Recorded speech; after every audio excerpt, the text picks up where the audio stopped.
Boa noite a todos. Hoje estamos na nossa aula de blocos econômicos regionais, estudando NAFTA e as perspectivas desse bloco que recentemente se tornou uma nova integração a partir de uma nova sigla, UNSCA, né? Uma sigla até um pouco esquisita. Quem estará conosco hoje nessa aula, quem está conosco hoje nessa aula, a professora, doutora, pós-doutora, Neuza Maria Pereira Bojiquian. Neuza, muito obrigada por você estar aqui presente, compartilhando todo o seu conhecimento. A Neuza, ela fez pós-doutorado em Economia Política Internacional, com ênfase em política comercial dos Estados Unidos para o setor de serviços, no INEU, Unicamp, com orientação do professor Sebastião Velasco Cruz. Ela tem doutorado e mestrado em Relações Internacionais pela Unicamp, pelo programa Santiago Dantas, especialização em Negociações Econômicas Internacionais pelo Unesp, especialização em Gestão de Negócios e Sistemas Integrados pela FGV, e ela é graduada também em Administração pela FAAP. A Neuza tem um vasto currículo e uma grande experiência em estudar a política externa, política comercial dos Estados Unidos. Hoje, a Neuza ela lidera o grupo do INEU, que é um grupo no Brasil de referência aos estudos dos Estados Unidos. É justamente um instituto, né, acadêmico que estuda Estados Unidos no Brasil.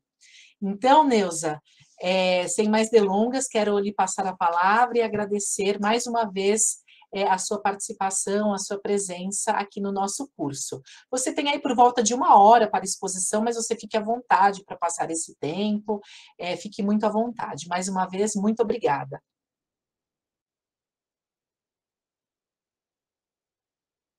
Muito obrigada, professora Regiane. Então, agradeço aí os elogios todos, né? Nem sei se são todos merecidos, mas o fato é que, assim, eu sou uma batalhadora, assim, eu venho para a área acadêmica um pouco mais tarde, né? Não é como a Regiane que começou novinha, mas eu abracei isso com muita garra, com muito amor. Eu descobri que eu adoro dar aulas, assim, é uma coisa que, aliás, eu já fiz, né, em outras épocas também, mas eu acabei mergulhando mesmo nessa área e estou muito feliz por essa escolha. E eu não lidero o INEU, o INCP, para estudos sobre os Estados Unidos. Na verdade, eu sou uma pessoa ali, mais uma no grupo, que eu trabalho muito. Esse é um projeto que hoje acaba consumindo parte do meu tempo importante, parte do meu tempo lá, mas eu não lidero. O coordenador principal é o professor Sebastião Velasco, que é da Unicamp, e o sub, né, o vice-coordenador é o professor Tulo Vigevani, da Unesp, e aí tem outros integrantes. E o braço direito deles é você, Neuza.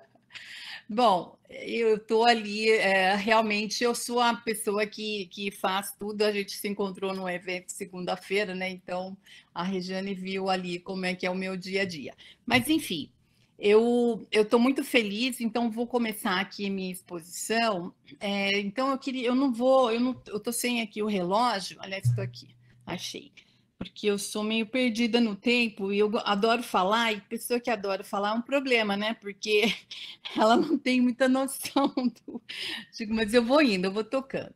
Bom, a professora Regiane me convidou para falar sobre o regionalismo, né, na América do Norte e falar, portanto, do NAFTA e do USMCA, que é essa sigla que ela falou que é esquisita. Eu também concordo plenamente com ela, que é muito esquisita. A gente vai tentar assim, fluir um pouco mais, né, com essa sigla, deixar ela mais fluida aqui. Então, USMCA, não sei, vou chamar ela de USMCA aqui, mas seria um novo NAFTA ou NAFTA 2.0, conforme querem aí. Mas, é claro, já destacando que são acordos diferentes, realmente, são acordos que têm aí, guardam diferenças bastante importantes, a gente vai falar disso. Bom, e eu não sou exatamente uma especialista em política comercial no sentido mais abrangente. Eu tenho uma área específica que é de comércio de serviços, de regulamentações sobre serviços. Então, essa é a minha área de especialização, onde eu tirei, fiz pesquisa aí bastante importante, né, que resultou na tese de doutorado, mas eu já vinha desde o mestrado também com isso. Então, assim, a política comercial ela é bem abrangente, mas é claro que serviços hoje é um setor muito importante na economia dos países. Então, para entender essa política comercial desse setor específico, obviamente eu tenho que compreender um pouco esse sentido mais abrangente, que, aliás, tem que compreender também o que é política industrial. Então, é por isso. Mas, enfim, me falta ainda algum conhecimento.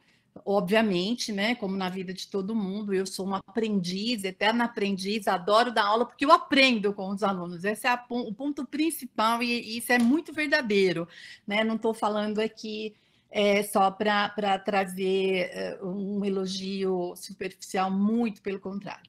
Bom, então, agradecido aí o convite, a presença de todo mundo que está aqui. A professora está coordenando essas aulas, um ciclo de debates, enfim, isso tudo é muito importante, né, sobre blocos econômicos, para a gente entender onde que o Brasil se insere nisso tudo, né?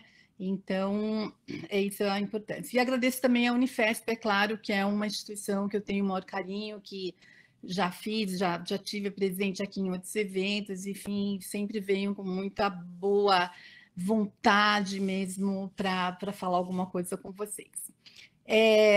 Então, vamos lá. Eu fui convidada, então, para falar sobre esse assunto, e aí fiquei pensando de que perspectiva eu poderia abordar esse assunto. Então, vamos falar. Bom, vou falar de bloco econômico. Eu presumo que vocês já tenham tido outras aulas, né, onde a professora já trouxe aí elementos conceituais muito importantes, básicos, né, e que são importantes para a compreensão de cada caso, né? A gente vai hoje aqui falar de um caso, mas, enfim, isso tem que ser compreendido com base nesses conceitos certamente já trazidos aqui. Então, eu estou presumindo que vocês já tenham tido essas discussões introdutórias, né? Como o que é um regionalismo, desde os modelos, né, de arranjos institucionais que levam a essa configuração, até a ideia de o que é um regionalismo fechado, o que é um regionalismo aberto, e qual que é a diferença, né, para o multilateralismo, como é que a gente entenderia isso, ou de acordos bilaterais de um modo geral, né? Bom, assim sendo, eu proponho aqui, então, discutirmos o bloco econômico da América do Norte da perspectiva estrutural da constituição dos respectivos acordos, né? O que eu quero dizer com isso é que os aspectos objetivos da conformação desses acordos, eles ganham preeminência, né? Eles ganham importância, né? E para alguns estudiosos, a gente poderia aqui trazer vários, se vocês quiserem, a bibliografia, depois eu passo, é claro, as variáveis-chave, ou seja, as variáveis independentes que podem explicar os resultados, né, dessas negociações, elas são, a gente poderia trazer aqui. Então, primeira coisa, eu vou fazer uma análise de um caso como esse, como o USMCA, né, ou o NAFTA novo. Eu olharia, o primeiro elemento que eu trago aqui para a gente analisar é o objeto. O que é o objeto desse processo de negociação, esse processo de discussão que leva à constituição de um acordo, né? O segundo elemento é o contexto. Eu não posso falar de algo no momento sem analisar o que veio antes, né? Sem analisar o contexto histórico, tá? E um outro elemento diz respeito ao poder, especificamente as relações de poder, né? Que é simetria ou assimetria. Quais são essas relações de poder? Isso tem muito a ver com resultados, né? E por último, mas não menos importante, o processo em si, como que ele se desenvolve. Então, vamos falar de cada um deles aqui. Bom, então vamos começar falando do objeto, que nesse caso é o Acordo Estados Unidos, México e Canadá, né, na sigla das iniciais de cada país aí integrante, que formou esse acrônimo aí muito esquisito, USMCA, popularmente chamado de novo NAFTA também. O objeto, ele pode ser analisado a partir de duas dimensões. Primeiro, o domínio ao qual pertence o objeto da negociação, né? Então, pertence ao domínio político, essencialmente político, estritamente político? Pertence ao domínio econômico? Ou pertence ao mundo da segurança? Ou ainda meio ambiente, né? Tema que ia estar na agenda e que não está, a gente não sabe ainda. Direitos humanos, né? Nesse caso específico, pertence ao econômico, mas a gente, é claro, não vai poder analisar ele separado do político, né? Então, isso também deve ser colocado. E um segundo aspecto na análise do objeto é a percepção e interpretação dos negociadores ou dos líderes políticos sobre esse objeto, né? Isso é importante. Pode dizer assim, os estruturalistas, né, os realistas das relações internacionais não vão dar muita importância para isso.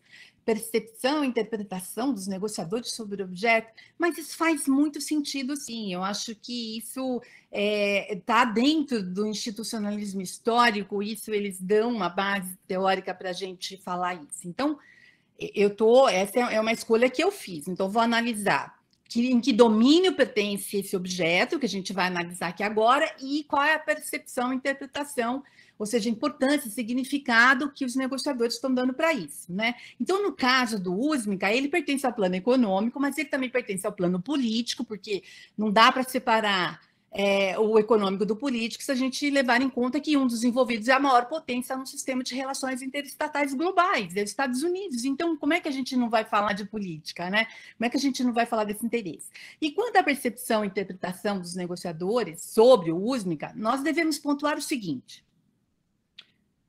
Estados Unidos, primeiro, vamos pensar da perspectiva dos Estados Unidos. O acordo liderado pela equipe do então presidente Donald Trump, ele foi impulsionado pelos interesses dos Estados Unidos, refletindo muitos objetivos bipartidários de longa data dos Estados Unidos relacionados à economia. Então, por isso que o professor Tulo, Regiane, você deve lembrar, ele vai falar que isso é estrutural. Então, não dá para a gente falar em conjuntura quando você olha o Congresso e tem republicanos e democratas pensando mais ou menos igual, né, em vários aspectos. É claro que a gente tem ali algumas linhas que divergem um pouco, mas, enfim, de um modo geral, eles se encontram, esses interesses, eles são bipartidários, sim. E, de fato, longe de manter o status quo, o USMCA foi negociado pelos Estados Unidos para alterar as estruturas políticas e econômicas da América do Norte, assegurando o domínio estadunidense na região. Né? A gente está vendo agora a guerra da Ucrânia, tudo isso faz com que a gente entenda isso melhor, quais eram os interesses quando o Trump começa, é claro, de um modo muito intempestivo, de um modo muito singular dele, né? Mas, enfim, ele não é estúpido de maneira alguma, né? E o México? Quais são os interesses do México aí? Eu assim, para não entrar muito no México, eu vou dizer pobre México, né? Que já dizem o ditado que tão longe de Deus e tão perto dos Estados Unidos, porque fica refém dos interesses dos Estados Unidos diretamente e não tem armas nem estruturais e nem um poder relacional que pudesse realmente dar uma outra perspectiva ou abrir alguns caminhos para o México. É uma luta constante, independente de qualquer governo, né? A gente está vendo aí com o López Obrador. Então, o México, os interesses deles são interesses, é claro, genuínos de manter autonomia, né? Mas é sobrevivência.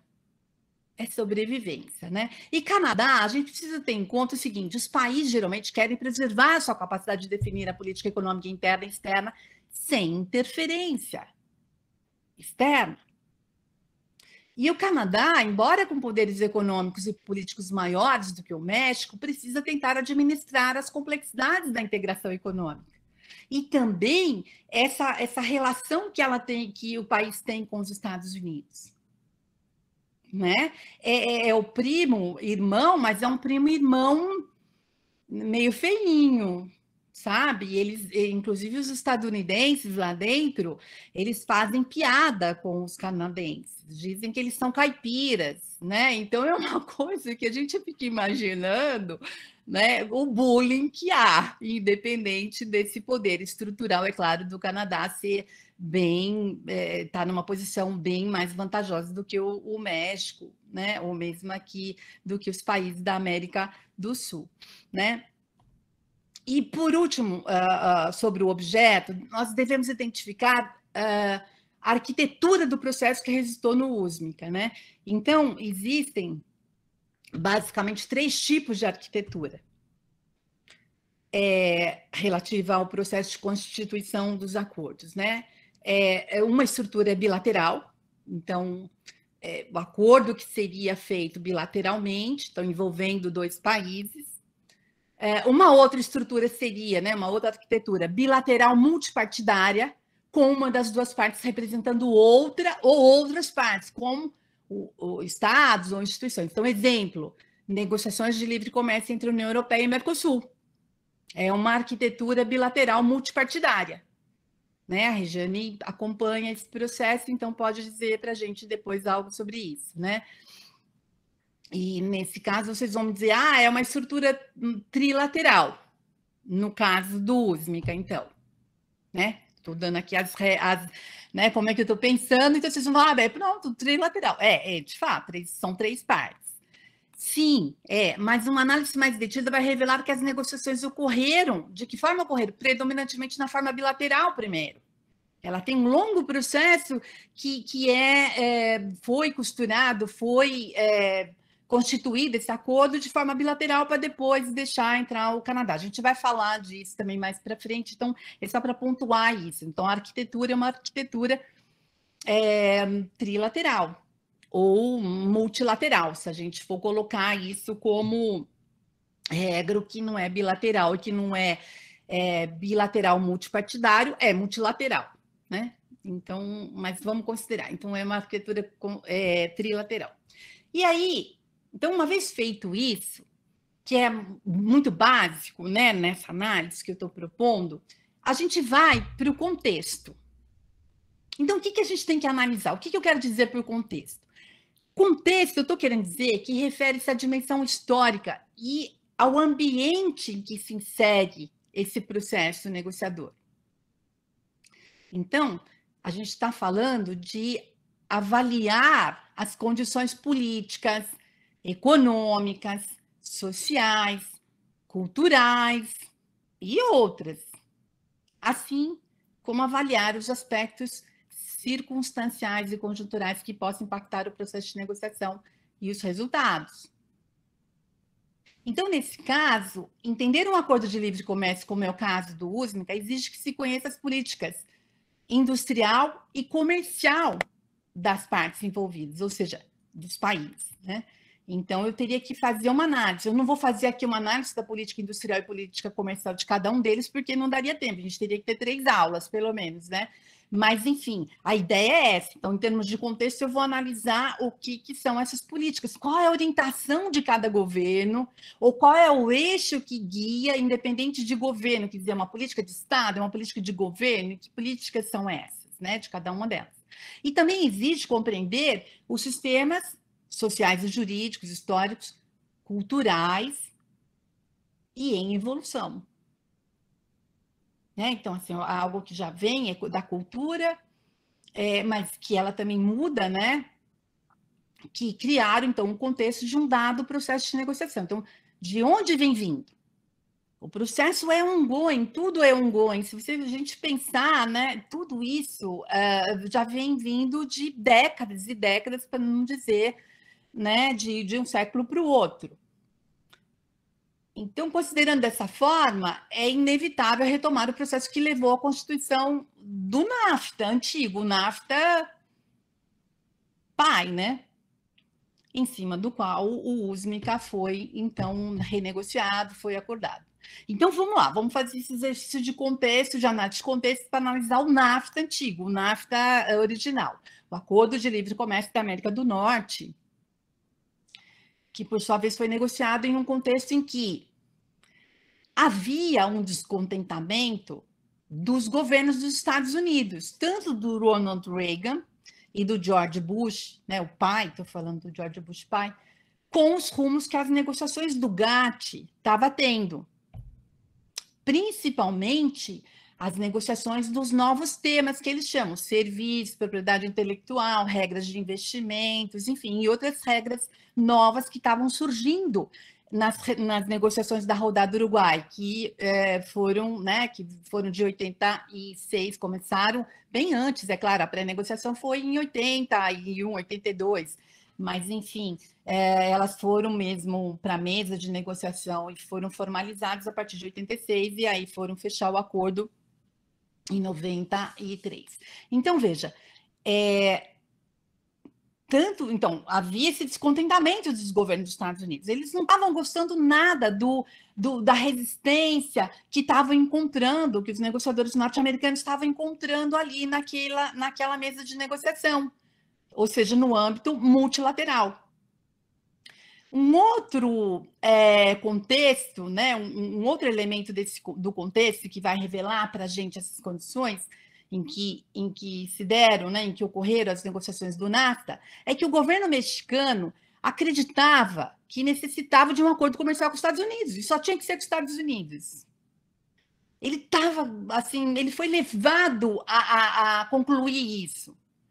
É percepção, né? De novo, os realistas vão dizer que não é percepção, eram fatos. De fato, tinham fatos, né? Ou seja, realmente havia fatos ali que levaria a se concluir isso. Mas havia uma determinação do governo mexicano daquele momento que precisava do acordo.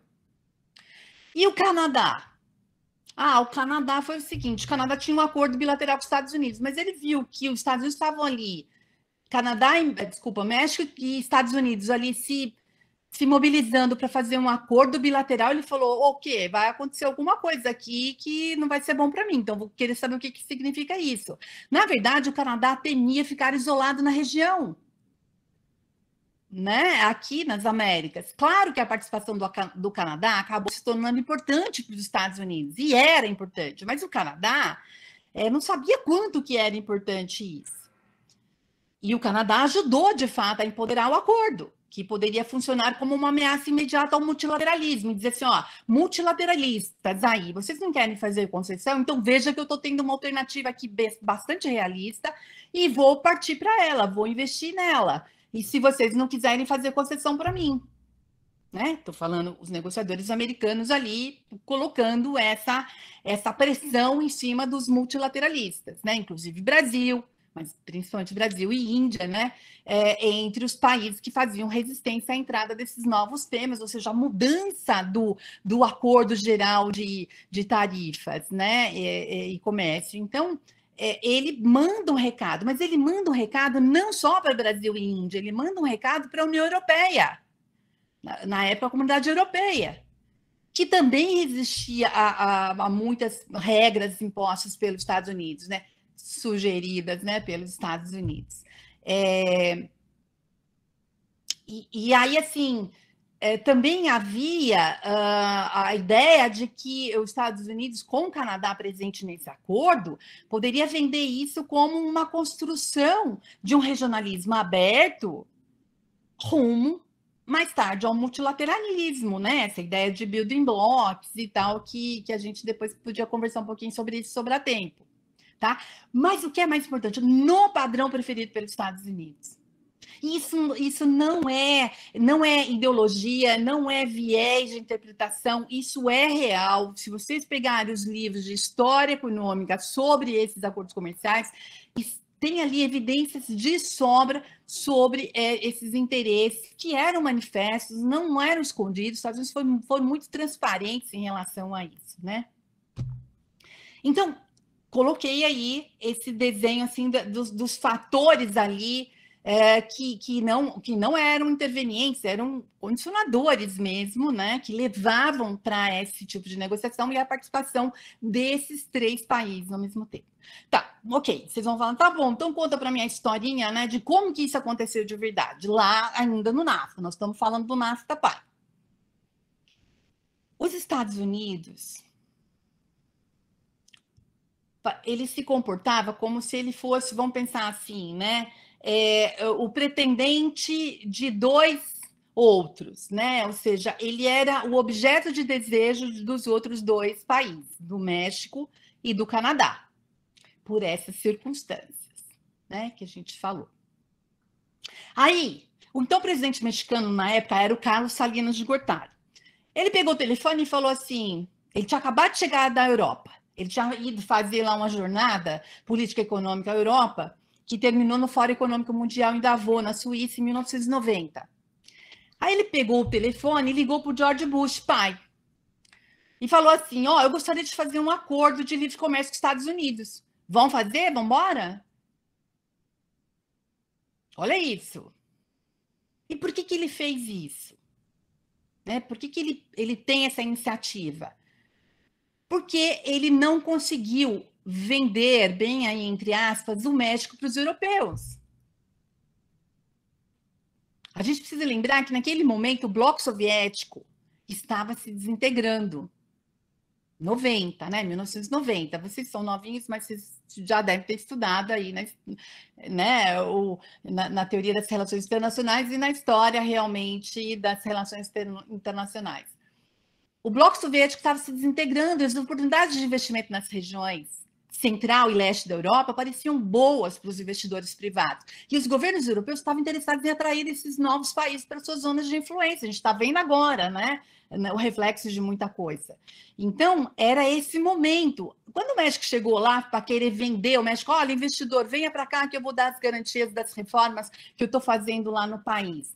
Os caras olharam e falaram assim, bom, entra a gente ir para o México, que é lá do ladinho dos Estados Unidos, nós vamos comprar confusão lá, e tarana. É melhor a gente ficar quietinho aqui mesmo na Europa por enquanto, e aí deixa eles resolverem lá, os Estados Unidos vai fazer alguma coisa lá com o FMI e tal, algum jeito eles vão dar. Então, não vamos... tá bom, mas não vamos, né? Não veio. O dinheiro não veio. O México voltou com o chapéu vazio. Quando ele voltou com o chapéu vazio, ele pegou o telefone e falou: vou ligar para o Bush, só tem isso, só o que me resta.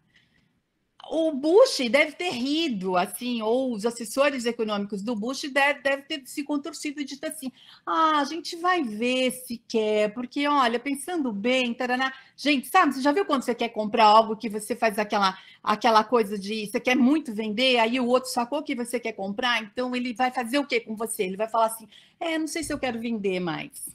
Estou pensando se eu vou vender o apartamento. É a mesma coisa. É uma negociação que a gente pode analisar, ela é bem complexa, mas eu estou tentando simplificar aqui para vocês entenderem o contexto em que surgiu o NAFTA, depois porque que ele vai sair esse acordo do USMCA, como a gente viu tão rapidamente sair isso. Foi muito rápido isso, né? Então, a única saída seria negociar uma parceria com os Estados Unidos. Supostamente, o acordo ajudaria a vincular contratualmente aquelas reformas implementadas a partir de 80. Então, tirar o México do modelo econômico que era muito condenado, um modelo estatista, né? E que se tornava refém dos grupos de interesse nacionais. Isso quem diz é o Gary Hufbauer, que é um pesquisador do Peter Institute lá em Washington, que agora hoje está na capa do jornal, assim, né? Do Financial Times, hoje lá falando, inclusive da crise. Quer dizer, é um instituto que analisa basicamente o comércio internacional, esses modelos de acordos comerciais bastante abrangentes. Entretanto, o fato é que o México passou por uma série de planos econômicos na esteira de mudanças no cenário internacional. Ele vinha passando por reformas, ele estava seguindo um preceito que era ditado pelas instituições multilaterais. Né? Eu estou falando de FMI, estou falando de Banco Mundial. E houve forte impacto na atividade econômica do México, deixando o país por mais de uma década refém do FMI e dos credores internacionais. né? Especialmente os credores privados dos Estados Unidos. Então, essas condições de fragilidade econômica deram aos Estados Unidos o poder de ditar as regras do jogo desde o início das negociações. A primeira coisa, então, foi negociar o entendimento com o México de que o objetivo seria chegar a um acordo amplo. O que eu quero dizer com isso? Envolvendo essencialmente os 4 pilares importantes para os Estados Unidos: comércio de bens de manufaturados, ou seja, bens manufaturados. Então, tudo que é industrializado, né? Palpável, que pode cair no pé e machucar a unha do pé da gente. E entrar também comércio de serviços, né? Serviço financeiro, serviço de telecomunicações, serviços digitais, serviços marítimos, todos, serviço de saúde, assim, o amplo, né? Quer dizer, um espectro bastante amplo. Além disso, um outro pilar seria investimentos, regras de investimentos, tá? Para abolir aquele negócio lá de ter que fazer acordo bilateral toda hora. Mas tem, né? Quer dizer, um não substituiria o outro, mas regras de investimentos muito costurada aí com, inclusive, com um órgão de solução de controvérsia muito severo, para fazer com que as regras fossem cumpridas. E um outro pilar importantíssimo, a propriedade intelectual. Então, tirando o comércio de bens manufaturados, os demais temas estavam encontrando fortes resistências nas negociações multilaterais, a gente já falou isso. Então, o que os Estados Unidos queriam? Bom, vamos sair fora do multilateral, vamos então aqui para o NAFTA, o México está querendo, a gente também está querendo muito, mas a gente vai fingir que não quer. Muito, sabe? Que a gente quer mais ou menos. Sabe aquele negócio assim, ó, não quero, não sei se eu quero e tal. Bom, então foi assim, tá?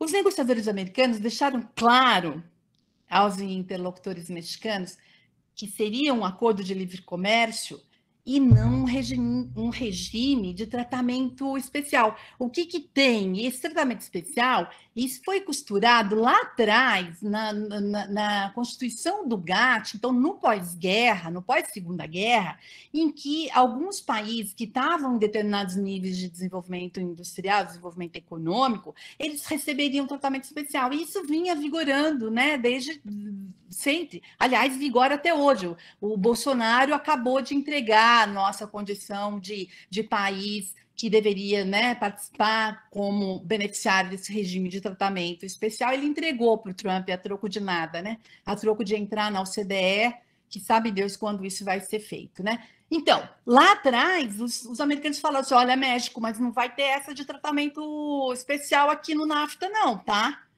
A gente faz o acordo, é nessas condições, tá bom?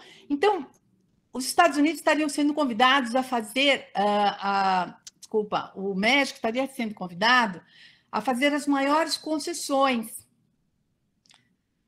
aos Estados Unidos e ao Canadá, né, por tabela, e não poderia reclamar dessas condições, não. Então, essa foi a proposta, né, do telefonema. A resposta do telefonema foi essa, né?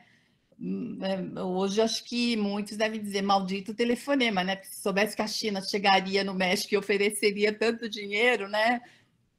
Quem sabe não teria feito essa negociação. Mas, enfim, naquele momento são as condições que estavam dadas.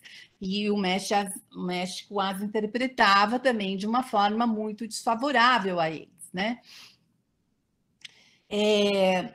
Então, ainda que eles não quisessem, os negociadores mexicanos disseram, claro, pronto, 4 pontos, pode entrar isso com o acordo mais abrangente que vocês queiram, do jeito que vocês desenharem, tá bem? E a entrada do Canadá parecia inevitável diante das circunstâncias, né? No começo de setembro de 90, o então primeiro-ministro do Canadá, eu não vou me lembrar agora quem era, ele manifestou diretamente ao presidente Bush a sua intenção de fazer parte das negociações. Aliás, parece que eles foram convidados. Então, assim, essa é uma coisa que não está muito bem comprovada, mas, enfim, parece que houve essa manifestação do Canadá, ou ele teria sido convidado antes. Isso não está muito claro, mas também não interessa muito aqui. O que interessa é dizer que as autoridades políticas do Canadá pareciam muito incomodadas com a possibilidade dos Estados Unidos poderem tirar vantagem de 2 acordos bilaterais na América do Norte. O acordo bilateral que já existia entre os Estados Unidos e Canadá, que foi constituído em 1988, e aquele que estava começando a ser negociado entre os Estados Unidos e o México. E aí, o que iria acontecer? O que o Canadá pensou assim? Bom, 2 acordos aqui em que os Estados Unidos ficam no centro, quer dizer, era um arranjo do tipo eixo e raio, né? Em inglês, né?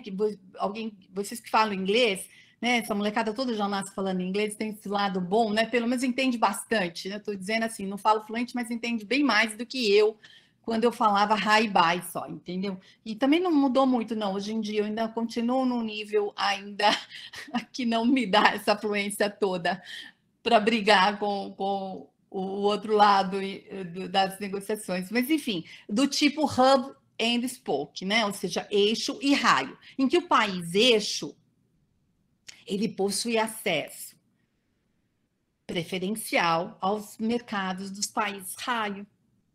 Tá? Então, ele está no centro e ele faz comércio aqui e faz comércio ali. Enquanto os países raio, eles possuem acesso apenas ao país eixo. Então, os Estados Unidos teria acesso ao México, teria acesso ao Canadá, enquanto o Canadá só teria acesso aos Estados Unidos e teria que fazer um outro acordo com o México para ter acesso ao mercado do México. Enfim, então, veja que para os canadenses isso não seria uma boa, seria prejudicial, porque o raciocínio era que o comércio e os investimentos diretos seriam desviados para os Estados Unidos, ou seja, se o europeu quisesse ir para a América do Norte, explorar o mercado, ele iria. Onde você iria constituir a sua sede, o seu negócio na América do Norte? No Canadá ou nos Estados Unidos?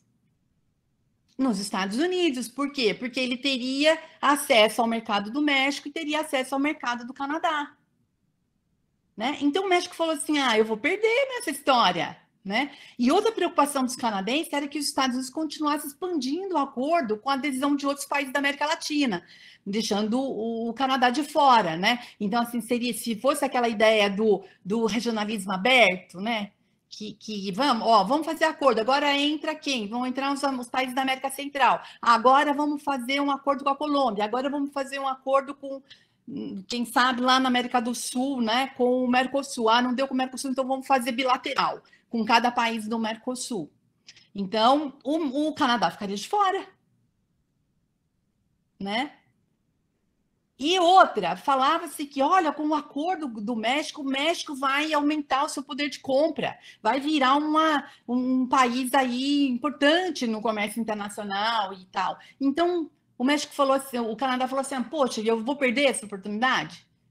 Não, né? Então, pulou para dentro das negociações, tá? Os negociadores dos Estados Unidos ponderaram que, mesmo com a participação do Canadá, a vantagem ainda estaria com os Estados Unidos na relação. Estou falando, a relação de poder e, portanto, o comportamento dos atores nas negociações, nas mesas de negociações. Porque poderia dizer assim, entre o Canadá, eles vão se juntar com o México, faz aquela coalizão, e aí vem por cima dos Estados Unidos, e os Estados Unidos vão perder essa vantagem nessa relação de poder. Mas não, eles ponderaram e falaram assim, não, ainda que pudesse, né, passar isso pela cabeça dos canadenses, não, vamos estabelecer uma regra desde já. Então, os negociadores dos Estados Unidos fizeram um combinado com os canadenses, que seria um acordo de 3 vias. Three-way agreement, que é o nome em inglês. Que, na prática, ficou combinado que os canadenses, né, combinaram os canadenses e os estadunidenses, que nenhuma das partes poderia bloquear as outras duas. Então, se os canadenses concluíssem que não poderiam aceitar determinados termos e condições, então eles simplesmente ficariam de fora. Tá? Eles não entrariam naquele tema da negociação. Mas, se os negociadores americanos não conseguissem constituir um acordo com os mexicanos, não haveria qualquer prejuízo ao acordo bilateral já existente com o Canadá. Então, né, praticamente não tinha nenhum problema com essa preocupação dos estadunidenses de que eles podiam perder um pouco dessa vantagem de poder de negociação. Né? O fato é que todas essas condições, expectativas e realidades, né, vamos dizer assim, aqui, que vale abrir uma coisa, não, lembrei de uma outra coisa. Uma coisa que é importante dizer nessa relação o grau de dependência comercial do México em relação aos Estados Unidos era gritante, tá? Então, acho que isso é uma coisa que depois a gente vai precisar ali. Então, em 1990, 91, eu anotei aqui, tem uma relação de acima de 65% das exportações mexicanas tiveram como destino os Estados Unidos. E, por outro lado, apenas 6% das exportações dos Estados Unidos tiveram como destino o México. Olha a relação, 65% para 6%, né? Então, assim, só para falar que não era só a expectativa, era a realidade estrutural também gritante nessa relação aí. E a dependência do Canadá também não era muito diferente, tá? Porque cerca de 65% das exportações também seguiram para os Estados Unidos na década de 90, no comecinho da década de 90, né? Enquanto só 20% das exportações do Canadá entraram nos Estados Unidos. Então, também mostra aí realmente que tem essa diferença estrutural. Bom, mas aí voltando. Então, constituíram todas esse contexto, né? Essas expectativas e essas realidades constituíram a oportunidade para que os termos e condições acordados no início da década de 70 entre Estados Unidos, México, Canadá, pudesse ter um impacto muito, mas muito importante nos resultados dos acordos que vieram depois. Então, eu digo que o NAFTA ele foi uma referência, e uma referência muito importante, muito benéfica para os Estados Unidos. Né? Ele refletiu as preferências dos Estados Unidos, especialmente no que diz respeito aos termos e condições sobre esse que eu falei, o comércio de serviços, as regras sobre propriedade intelectual, né? As regras sobre investimentos estrangeiros, que eram os novos temas, a menina dos olhos dos Estados Unidos, né, à frente do sistema internacional, ou seja, o hegemon ditando as regras, né, dessa ordem liberal, essa ordem econômica liberal, nesse modelo liberal concebido pelos Estados Unidos, né? A gente não vai aqui discutir o conceito disso, mas, enfim, essa ordem liberal que foi desenhada e que foi apresentada e que foi imposta depois para os países que chegaram depois nas negociações para ser introduzida e ser cumprida, né? Ser praticada. Tá? Então, a gente fez essa análise do contexto. Então, eu estou falando da análise do contexto, é um contexto histórico, é o que veio antes. Então, a gente tinha que falar do NAFTA 1, ou NAFTA PAI. Agora, o outro elemento dessa abordagem analítica que eu estou sugerindo para vocês, então, a gente viu lá, né, aqueles 4 que a gente colocou lá no comecinho. Então, o objeto, o contexto, e agora a gente vem para poder. Então, as relações de poder. Né, ou simetrias e assimetrias. Bem, então a gente volta agora para o USMCA, né? Então vamos falar dele. Para analisar justamente as relações de poder, que é um aspecto central nas negociações do USMCA, que foram no NAFTA e que também são centrais aqui no USMCA, tá? Os recursos de poder, eles são sempre, nas negociações comerciais internacionais, mobilizados pelos países para produzir circunstâncias que lhes sejam favoráveis. É isso que todas as partes nas negociações vão atrás. Isso daí é histórico, não é de agora. Sempre foi assim, ainda que haja mudança de conceitos ou surjam modelos, referências, mas todos escondem, quando não apresentam explicitamente, essa busca, essa mobilização em torno do poder para produzir circunstâncias que sejam favoráveis, é claro, e que vão resultar em termos e condições de preferência do país que detém esses recursos de poder. Há controvérsias.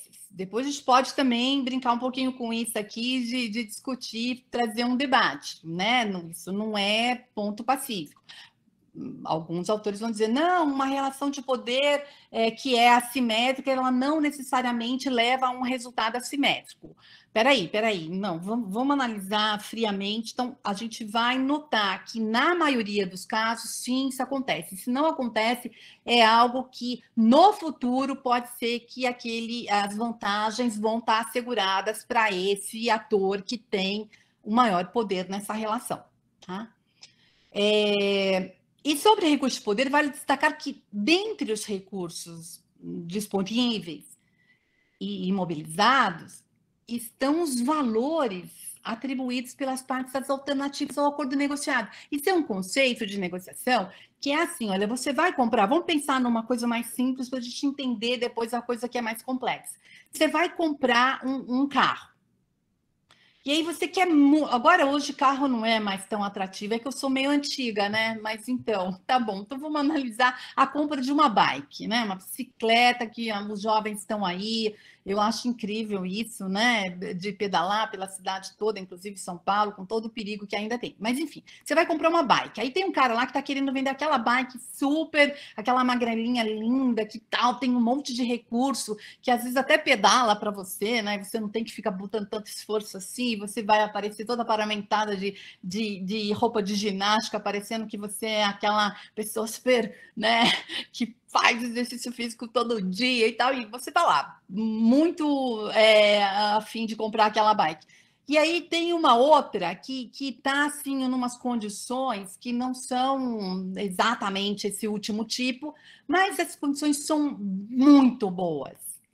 São muito incríveis e você, de repente, pode comprar aquela ali, não necessariamente essa outra, e depois você vai fazer um upgrade, sei lá, mais tarde vai fazer uma melhora aí nos recursos dessa que você essa que você optou por comprar. Então, essa é a sua alternativa ao acordo. Você está negociando com a professora Regiane que quer vender a bicicleta do marido dela.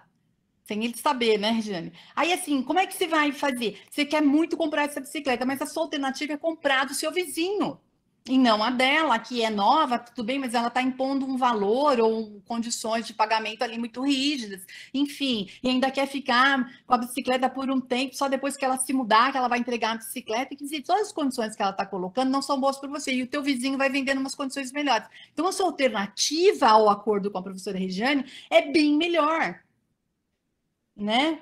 Então, em poder, a gente também tem que analisar não só o poder estrutural, que seria, no caso de um comércio, de um poder comercial, é quanto do comércio, do mercado estadunidense, que é importante para o México quando ele vai querer exportar para o México, ou mesmo o Canadá.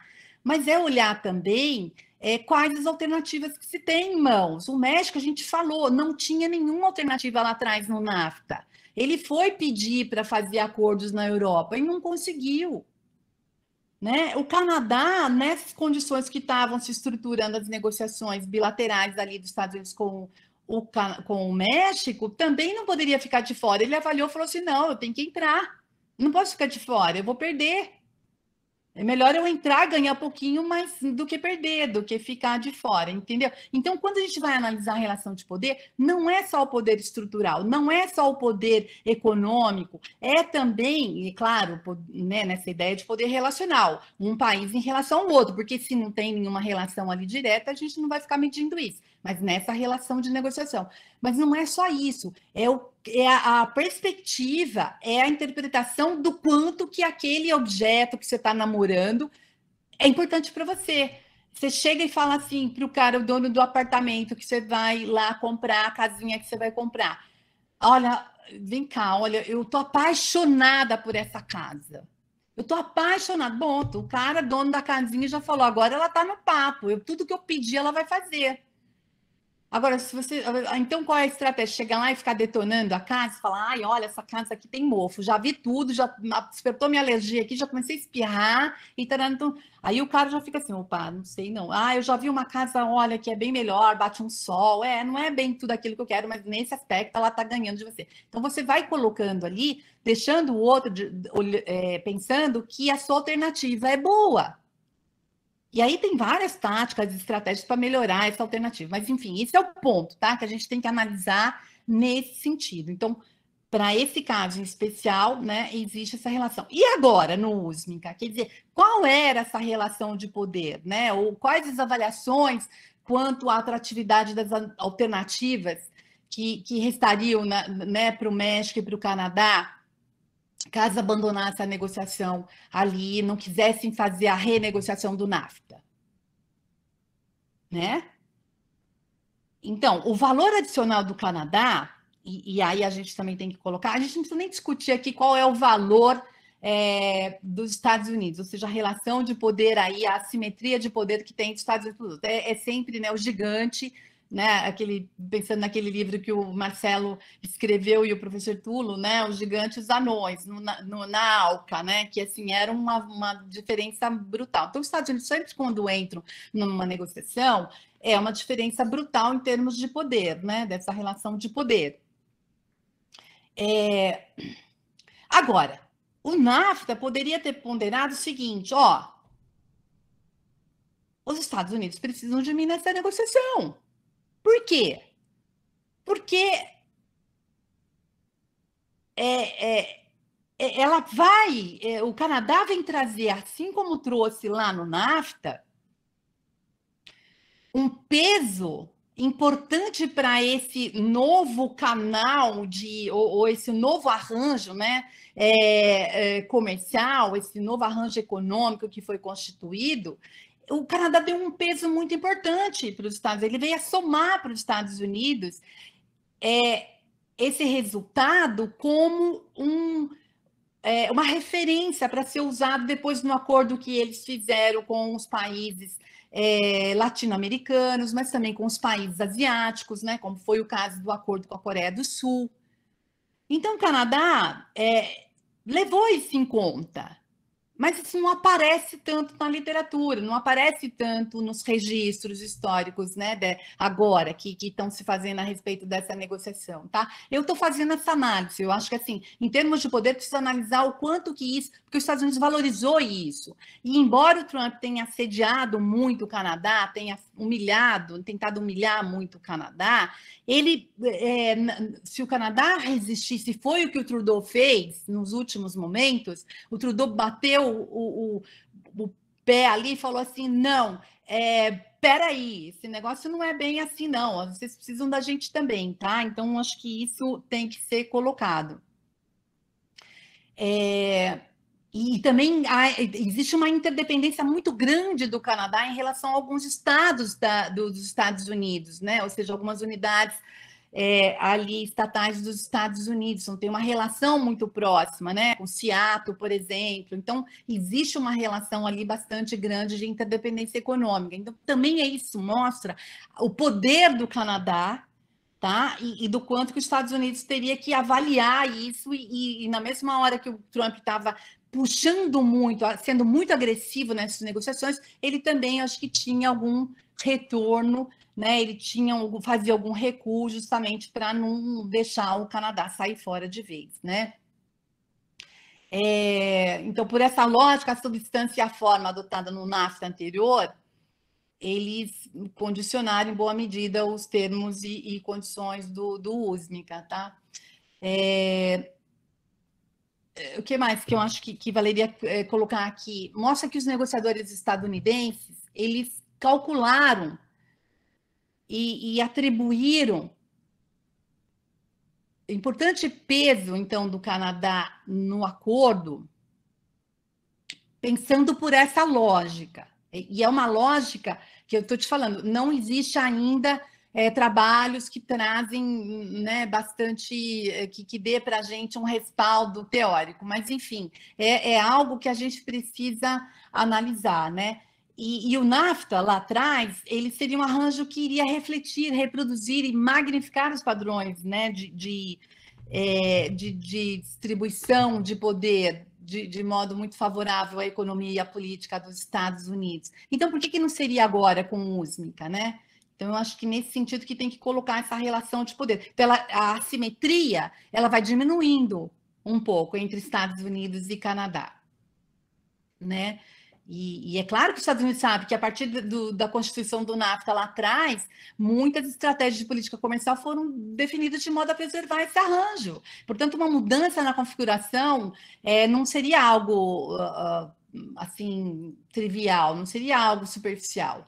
Muito pelo contrário. Então, acho que aí nessa relação de poder eu destacaria. E não vou nem falar da relação de dependência do México, né? Ou seja, essa interdependência econômica, ela é desfavorável para o México, né? Então, o México depende muito do mercado norte-americano. Então, coloca o México numa condição muito desfavorável nessa relação de poder, nessa simetria de poder, que ela é muito gritante, ela é muito, assim, salta aos olhos, né?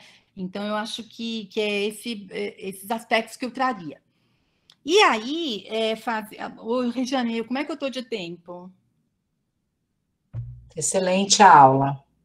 Pode continuar. Posso? Então, vamos lá. Mais então, uns 15 minutos, 20? Acho que uns 15 minutinhos eu já termino, sim, acho que sim. Vamos lá. Senão a gente depois deixa assim para os meninos que se quiserem interagir um pouquinho, e aí a gente vai fechando tudo. Mas aí o último ponto, então, que a gente, né, o último aspecto dessa análise estrutural que eu estou tentando trazer para vocês, é o processo em si, o processo de negociação. E aí aqui tem umas historinhas bastante interessantes, porque o Trump, sempre que ele aparece, ele é uma figura engraçada, né? Se não fosse trágico, ele seria muito engraçado, mas ele é realmente uma bomba, ele já chega, o Lighthizer, que era o representante de comércio, o equivalente ao nosso o nosso não, mas o equivalente ao ministro de comércio da União Europeia, por exemplo, né, era o Robert Lighthizer.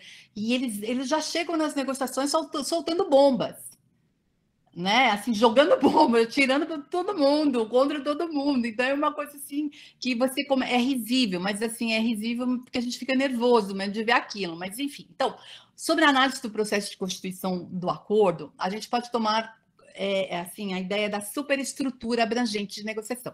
Então, início, meio e resultado final. Então, eu vou analisar o processo de negociação do USMCA, eu teria que começar lá do comecinho, né, de 2017. Aliás, quando o Trump ganhou a eleição. Aí vir pelo meados ali, então 2017, meados de 2017 e tal, porque aí vão terminar em 2018, final de 2018, isso. Então, não, mas eu não vou fazer isso, tá? Mas, enfim, só para explicar o resultado negociado, segundo um autor que eu acabo usando, o analista deve primeiro identificar as fases da negociação por meio de uma análise de retrospectiva, vamos dizer assim, do processo de negociação. Então, implicaria identificar o evento que estabeleceu uma negociação e a sua data, ou o evento que encerrou. Então, são pontos marcantes. Tem uma outra... a literatura também dá o nome disso de turning points, assim, então sejam pontos de inflexão. Então, qual é o momento que deu uma virada na negociação? Vinha aquela coisa monótona, todo mundo blá, blá, blá, blá, blá, blá, e não chegam a nada, e aí, de repente, pá, aconteceu uma coisa. Então, também é uma forma de analisar o processo de negociação, você colocando dividindo, né, o processo por esses pontos de inflexão, por esses momentos de virada, né? Mas, enfim, isso é só para dar aqui uma ideia para vocês eu não tirei isso da minha cabeça, não, gente. Então, isso aí eu faço. Estou tentando aqui usar os termos e as palavras de uma forma que vocês consigam compreender um pouquinho, porque senão a aula fica uma chatice e vocês não vão me compreender e vão sair daqui me xingando, com razão, né? Mas a ideia é que vocês compreendam. Bom, então, assim, isso seria uma sugestão de como analisar o processo. Mas aqui eu acho importante mesmo ressaltar as posições e interesses de todas as três partes envolvidas, ou principalmente dos Estados Unidos, e apresentar os acontecimentos, não exatamente do começo para o fim, mas em uma ordem, acho que relativamente inversa, para dar tempo de trazer aqui as passagens que considero bastante emblemáticas da natureza desse processo de negociação do USMCA, né? Então, a gente pode começar colocando aquelas frases, aquelas máximas do Trump, né? Que ele disse que, logo que ele tomou posse, ou ainda na campanha, ele também já dizia isso, que o USMCA não seria, aliás, ele fala isso depois, em vários momentos, mas que o USMCA não seria um NAFTA renegociado ou um NAFTA 2.0. é um acordo totalmente novo. Isso ele lá no final, ele anunciou. É um acordo totalmente novo. E ele fala isso ao anunciar que as negociações haviam terminado. Isso foi antes mesmo de ter terminado efetivamente. Então, ele fez um anúncio antecipado e falou: e não é um acordo, não é um NAFTA novo, não é um NAFTA 2.0, é um acordo novo. Eu rasguei aquele lá que existia, eu comecei do zero. E por que ele fala isso? Qual é essa ansiedade? Era um domingo, quando ele anuncia, né, que foi em 30 de setembro de 2018, porque a negociação mesmo só foi terminar em 30 de novembro, 2 meses depois. Então, por que ele já anunciou? É igual aqui no Brasil, né? Os políticos vão inaugurar a obra sem estar pronta, né? Então, inaugura por que tem isso? Ah, mataram a charada, é isso mesmo. Tem também desejo aí, tem interesses eleitorais aí, né? Ele estava correndo contra o tempo. Então, ele anuncia o fim desse acordo, mesmo antes de ter acabado, né?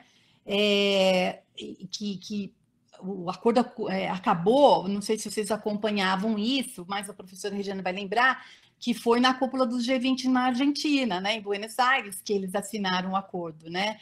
E depois, em abril de 2020, já, então, 2 anos depois, o representante de comércio dos Estados Unidos,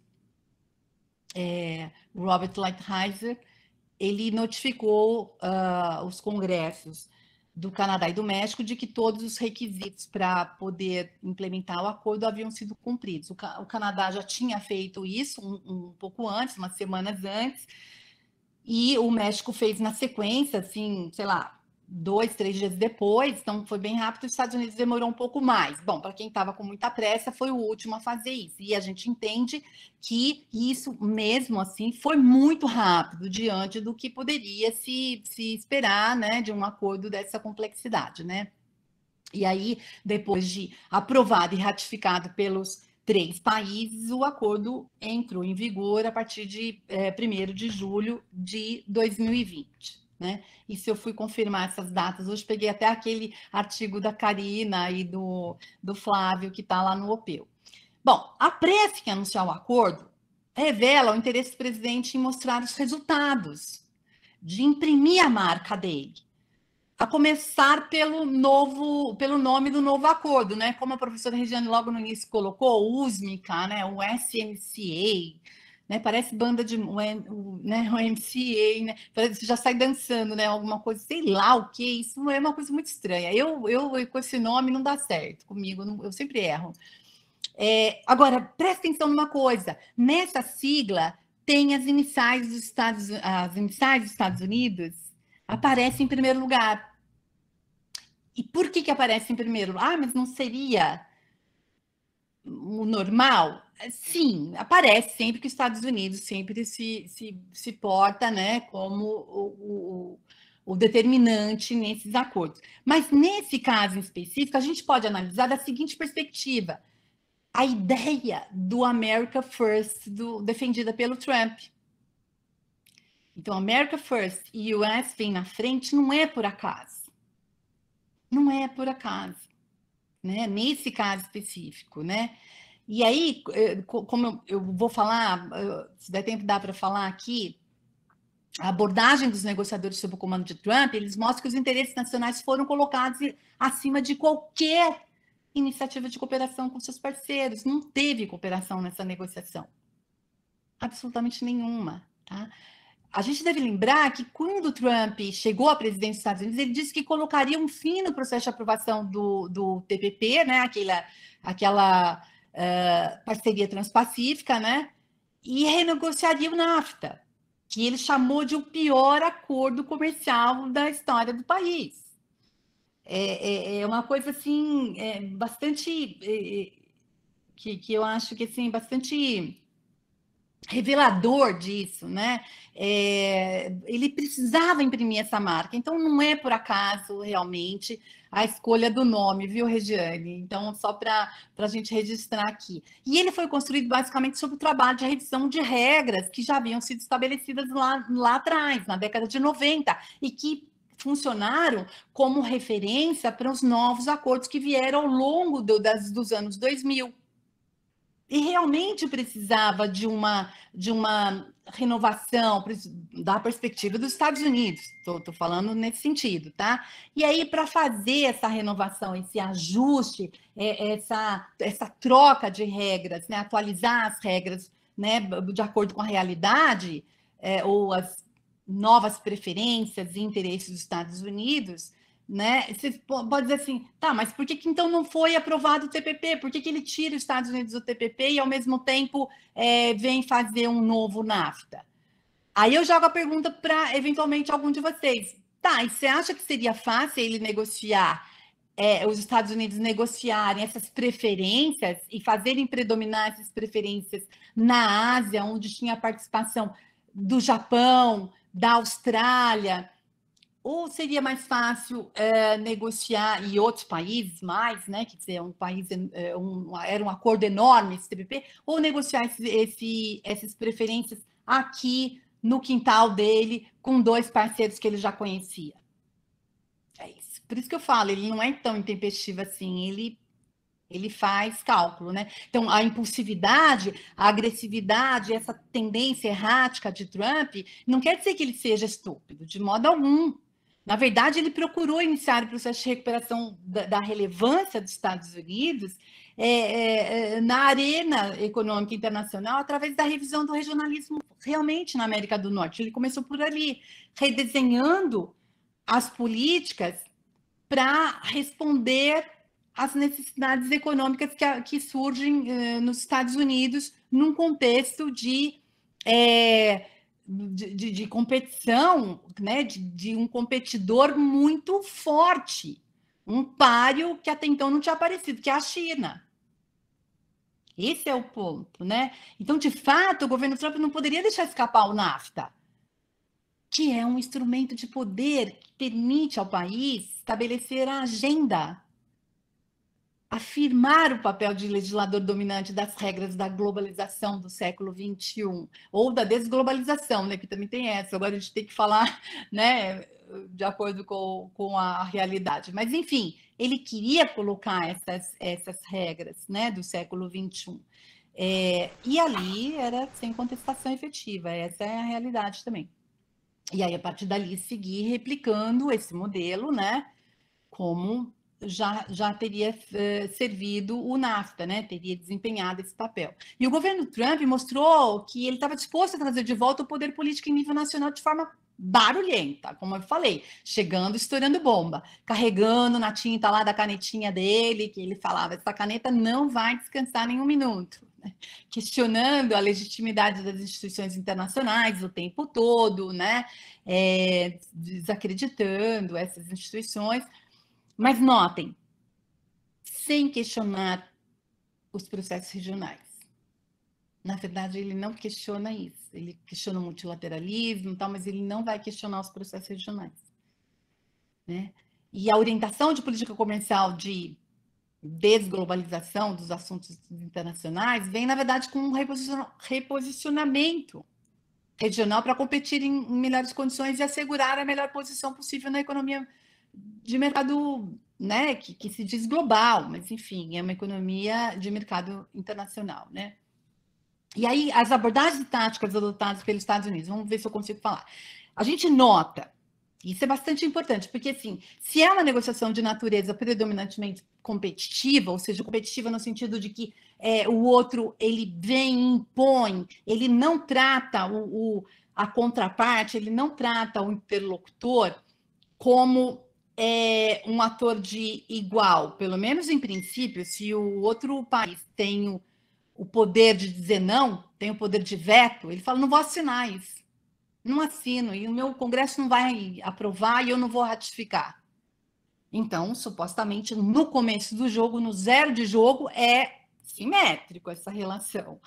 Mas ele, em nenhum momento, ele trata, nem mesmo o Canadá, que é o primo irmão, né?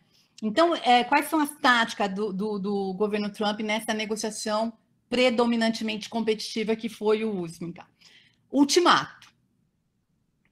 Então, o próprio presidente e a equipe dele, de negociadores, deram inúmeras declarações que mostravam o uso do ultimato nas negociações do NAFTA. Sabe aquela coisa assim, ó, é pegar ou largar, quer ou não quer? Tchau, fui. Isso é ultimato. Tem histórias bizarras dele. Depois, uma hora eu conto aqui para vocês como é que ele costuma negociar no contexto, no ambiente privado dele, né? Ele como um empresário. Mas, enfim, ele ali também nas negociações do novo NAFTA, ele fez isso, né? Do USMCA, ele fez isso. Expressando essa tática, o uso, né, explicitando o uso dessa tática de ultimato. E isso daí descompensa o outro lado. Realmente descompensa, porque o Canadá não dá para falar, então eu saio da mesa. Vai sair, eu também vou.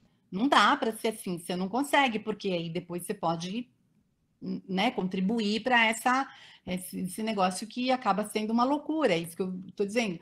O Canadá tinha os interesses dele, o México também tinha os negócios. Esse destino foi selado lá atrás, né?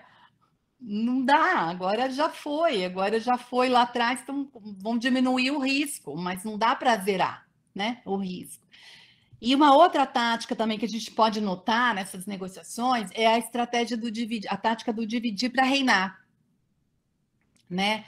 Então você nota que o Trump e a equipe dele, eles adotaram de forma muito deliberada a estratégia de bilateralizar a negociação do NAFTA, do USMCA. Por que eu estou dizendo isso? Eu vou explicar. Então, ele faz isso priorizando as negociações de questões mais espinhosas com os interlocutores mexicanos e nos cálculos dos negociadores norte-americanos, eram assim, estadunidenses, né? Para a gente aqui falar norte-americano, teria que considerar os canadenses, pelo menos aí, né? Mas, enfim, falando de estadunidense ou dos Estados Unidos, então esses negociadores, eles fizeram o seguinte cálculo. Vamos fazer o seguinte, a gente vai pegar as questões que são bastante espinhosas, vamos tratar primeiro com o México, que o poder de negociação é baixo, e aí depois que tiver tudo resolvido, a gente chega lá e apresenta para o Canadá, e o Canadá vai assim, pegar ou largar, porque agora não tem mais tempo, e foi isso que eles fizeram, isso foi um assédio moral com os canadenses, é algo assim, inconcebível. Eu falei com alguns negociadores, não, analistas canadenses, né? E eles confirmaram tudo que eu de fato achava, que os canadenses ficaram muito bravos com esse assédio moral que eles sofreram o tempo todo, né? Depois a gente pode conversar sobre isso se quiserem. Então, essa é a tática de dividir para reinar. Então, ele bilateraliza uma negociação que deveria ser trilateral, com essa ideia de primeiro eu faço com que o México aprove e depois o Canadá vem querer fazer contrato de adesão. Igual o Trump, ou mesmo outros governos, né? O Obama fez isso e agora o Biden, seria negociar um acordo, claro, aí veio a guerra, mas negociar um acordo comercial na Ásia, Pacífico, e depois apresentar a China.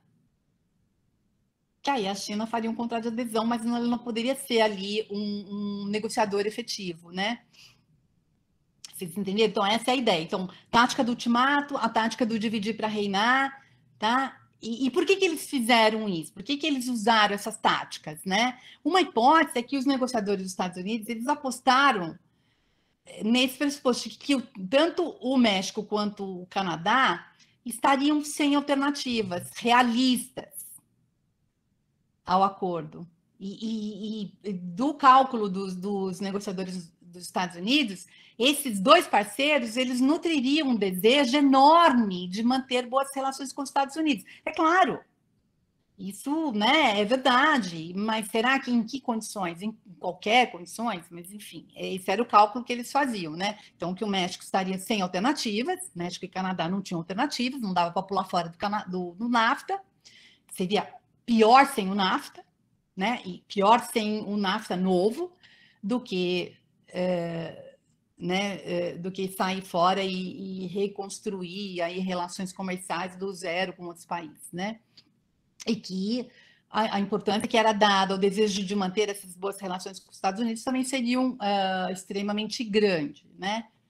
Que aí há de se talvez concordar com isso, sim, né? Sem muito esforço aqui de intelectual para você chegar a essa conclusão. E que aí, assim, então, deixando o Canadá fora, quando ele faz a tática do dividir para reinar, o Canadá toparia, de qualquer forma, a entrar na negociação mais cedo ou mais tarde, né? Mas note que os negociadores do Trump, eles levaram em conta essas diferenças, né, que haviam mesmo em termos de poder entre Canadá e México. Já mencionei lá no NAFTA atrás, e aqui no USMCA também eles vão levar isso em conta. Né? Então, não é que ele faz um assédio moral com o Canadá muito grande, mas, ao mesmo tempo, o assédio com o México veio na forma concreta, né? De também fazer o México assinar condições realmente que né? O setor automotivo é um exemplo, né? A pressão que foi feita em cima do setor energético, embora o México tenha conseguido segurar ali, mas, enfim, sofreu muito com isso, né? Então, a equipe do Trump, ele buscou testar essa tática, se essa tática poderia funcionar, né? Ou seja, essa tática de dividir para reinar, se poderia funcionar. Eles simularam primeiro umas propostas, foram lá apresentadas para os mexicanos, né? E aí, com isso, né, eles estavam medindo a resposta. Primeiro, eles estavam medindo a capacidade de resistência do México e estavam medindo a reação dos canadenses, né? Só que assim, né, falando agora teoricamente, negociação é uma tática bastante arriscada. Por quê? Porque ela pode produzir alguns efeitos negativos se for desmascarada, né? O sucesso com o uso dessa tática depende realmente do cuidado, né, da forma, uma forma mais sutil, e que o Trump não tinha nada disso, né? Então, ele é um negociador, assim, grosso, né? Grosso. Né? Então, é isso. Bom, e no começo de junho de 2017, 18, o assessor dele econômico, né, da Casa Branca, ele disse que o presidente poderia buscar conversas separadas com o Canadá e o México. Então, ele faz isso, ele vem nesse ponto que ele tá testando como é que isso funcionaria. Então, ele vai colocar em prática essa negociação, então ele fala que vai fazer isso. Né? Então, ele quer a resposta do Canadá, ele quer medir a reação do Canadá a isso. Né? E não foi só ele, não. O secretário norte-americano, o secretário estadunidense de Agricultura, também não lembro o nome, ele também fez a mesma coisa, ele considerou isso, falou que o México era muito mais flexível, né? Assim, fazia muito mais concessões, era isso que ele queria dizer, eu não lembro as palavras, mas enfim, ele queria dizer isso, né? Então, o acordo seria primeiro negociado com o México, depois com o Canadá, de modo que lá para frente já estaria assinado pelas partes. Então, vamos agilizar isso, a gente tem que agilizar, vamos bilateralizar. A minha língua está até enrolando, né? E não custa muito para enrolar, mas enfim, já falei demais, né? Bom, então, assim, eu estou mostrando assim, essas são as táticas, isso faz parte também de uma análise do processo negociador que eu estou trazendo para vocês, né? E aí, o que é engraçado, porque você vai sentir como que o México responde a isso, né? A esse tipo de constrangimento que ele estava sendo. Então, ele também é assediado moralmente, né, se a gente pensar não só no aspecto de ter que fazer concessões concretas, efetivas, mas ele também é assediado quando é anunciado que as negociações estariam sendo feitas com o México e depois só com o Canadá. Quer dizer, coloca o México numa situação muito ruim com o Canadá. Porque o México, o Canadá podia dizer assim, pô, você então compactuou com essa palhaçada, né? Com esse tipo de sujeira, com essa negociação suja que o Trump sugeriu. Se mandar você descer, né, pular no abismo, você pula. Bom, dependendo do caso, o México pularia, mas enfim, é aquela coisa, né? O México não queria ficar desgastado, né? Indisposto aí com o Canadá, né? Então, o Trump mandou lá, ele publicou, não sei se ele publicou no Twitter dele, em algum lugar lá, que os mexicanos estavam indo para Washington para reforçar ali para fazer a negociação bilateral. Aí o México foi lá e falou assim: não, peraí, nós estamos indo para a gente reforçar que essa é uma negociação trilateral. Ou seja, que o acordo será entre os 3 países e não entre 2 e depois mais um, sabe? É isso que... Mas, veja, olha a resposta mostrando o constrangimento do México, né? E os negociadores canadenses, eles fizeram o mesmo, defendendo um acordo trilateral. Então, assim, a primeira-ministra ali, desculpa, a primeira-ministra, não, a ministra do Comércio, né, a Chrystia, ela vem e fala assim: não, a gente está no jogo, a gente está na negociação, porque também tem clivagem, né, gente? A gente tem que pensar que um país tem agentes econômicos a favor e contra o acordo, né, dentro dos países. Então, não é uma coisa tão simples assim. É preciso analisar os vários níveis dessas negociações, desses processos, e quem são essas partes, né, esses atores, e qual é o poder de influência sobre os líderes ali políticos, né? Então, é isso que mostra essa tática e o constrangimento que era infligido a esses 2 atores, né, Canadá e ao México, depois nessa condição, né? A ministra do Comércio do Canadá foi encontrar com o López Obrador, né, o presidente do México, logo que ele tinha sido eleito ali, para mostrar: olha, vamos ficar juntos, porque a tática que está no ar é essa de dividir para reinar, e a gente não quer passar por isso, né? Uma das grandes preocupações dos canadenses era com a chamada regra pôr do sol, né, que é uma regra muito específica do acordo, que faz com que criaria ali um instituto, né, um mecanismo automático de a cada 5 anos ter que renegociar. Ninguém quer entrar num acordo desse, já que vai entrar, pagar um preço alto e depois em 5 anos ter que renegociar. Então é uma dívida que você nunca vai pagar. Você concorda que a cada 5 anos os Estados Unidos vão tirar mais concessão.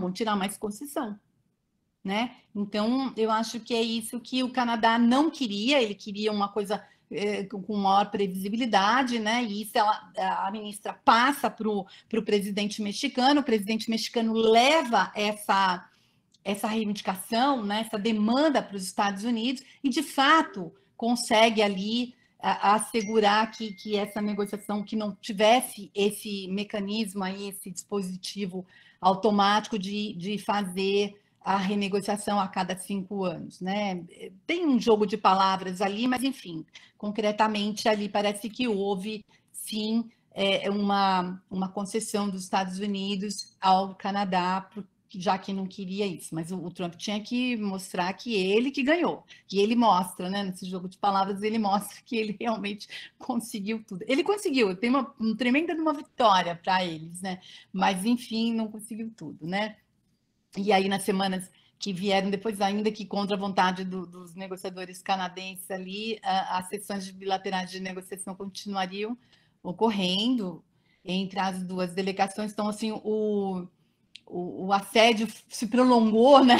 Mais ainda, né? Depois o Canadá vai ter que tratar isso na terapia durante anos e anos, né? Enfim. E aí o presidente Trump, ele vai no Twitter toda hora, em um dos twitters dele que ficou, assim, que eu acompanhei bastante, era um grande e bom acordo, né? Foi conseguido com o México e estava sendo engendrado, quer dizer, mais uma vez para espizinhar ali os canadenses, né?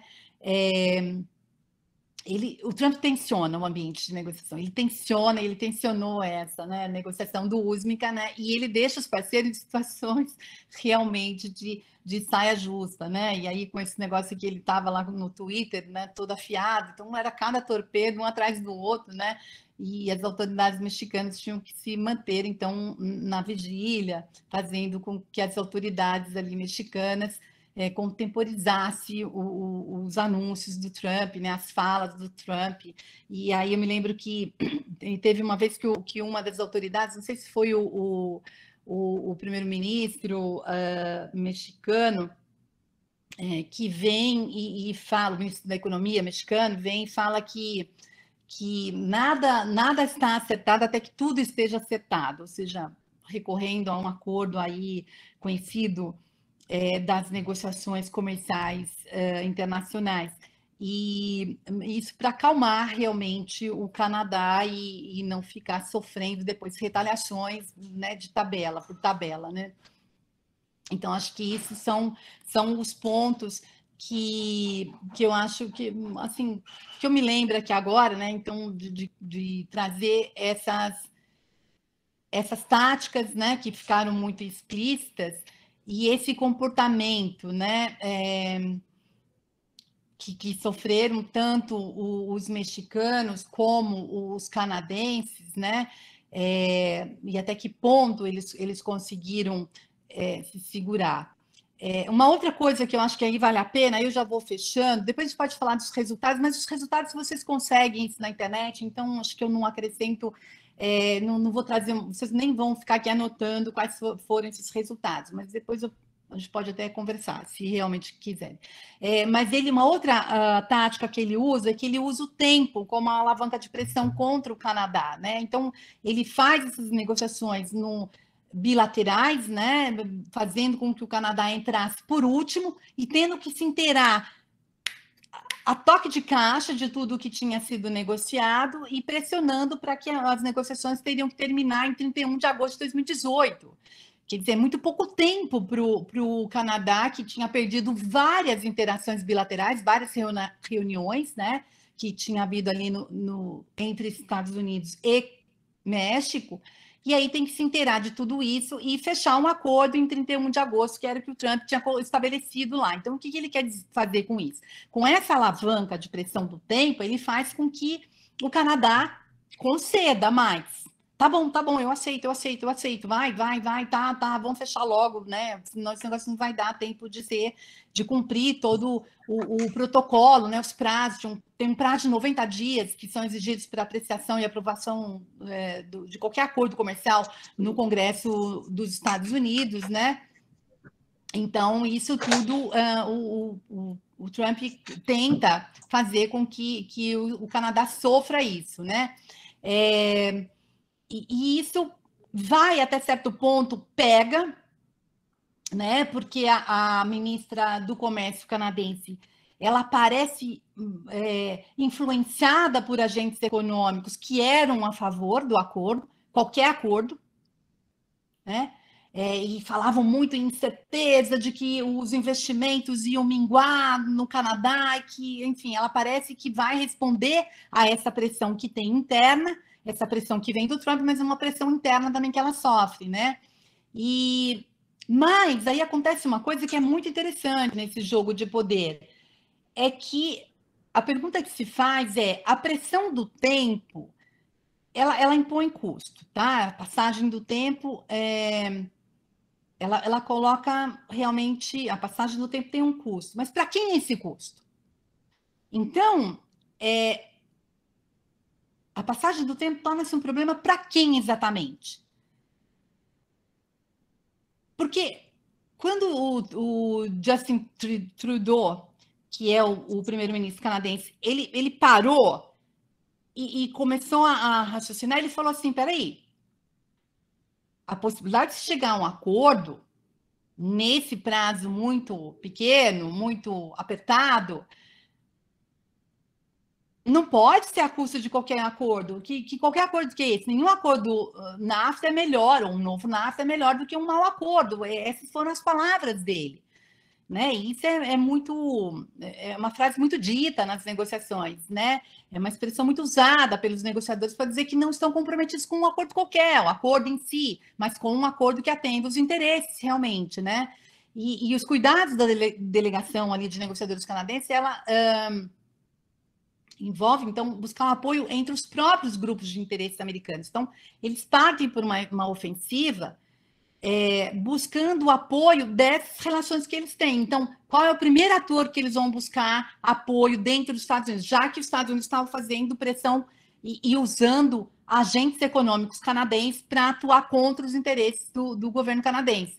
Eles vão buscar apoio na Câmara de Comércio. E assim vai. Então, a Câmara de Comércio, depois tem uma round table, né? uma mesa lá de executivos, de altos executivos de empresas muito grandes, enfim, tudo isso num jogo para fazer com que essa pressão do tempo ela não surtisse o efeito que o Trump e a equipe de negociadores dele queria que surtissem, né? E realmente isso acaba funcionando com algumas regras que os Estados Unidos, que o Canadá acabou logrando ali, né? Resultado importante. Mas eu vou terminar aqui, porque eu acho que eu estendi demais, né? Mas, enfim, para dizer assim, final das contas, o acordo foi uma vitória, de fato, para os Estados Unidos, né, de Trump, e acabou, assim, com toda a fama de bons negociadores que os canadenses têm, e eles sempre tiveram, desde o primeiro acordo que eles constituíram em 88, eles, mesmo com tudo isso, eles não conseguiram realmente barrar regras que não interessariam a eles, né? Muito, por exemplo, aí a questão do, por exemplo, de setores aí lácteos, né? A indústria láctea de lácteos do Canadá é uma indústria importante, teve que fazer uma abertura que acabou criando uma vantagem, dando uma vantagem para os competidores, né? Para as marcas dos Estados Unidos. E outros, né? Quer dizer, outros termos também que eles acabaram não conseguindo ali aproveitar ou reverter, ou renegociar itens realmente que para eles seriam muito importantes. Então, audiovisual é um setor muito, muito importante para eles, né? Eles não conseguiram negociar. E o México, enfim, com aquele setor de automotivos que realmente teve que assim, aceitar que entre um percentual bastante alto, né, de um automóvel precisaria ser produzido por trabalhadores que ganhassem pelo menos $16 por hora, né? Assim, então isso tudo foi uma coisa que os democratas tinham maior interesse, claro, mas para o México, para os mexicanos, isso não seria uma coisa boa, né? Então é isso. Aí, Aprendi com você, Neuza. olha, que legal. Bom, então eu fui no tempo. Pô, legal, hein? Então vamos lá. Então, assim, é isso, gente. Eu acho que depois a gente pode falar em termos mais específicos, né? Do quais foram esses resultados aí em cada setor. Mas basicamente é isso.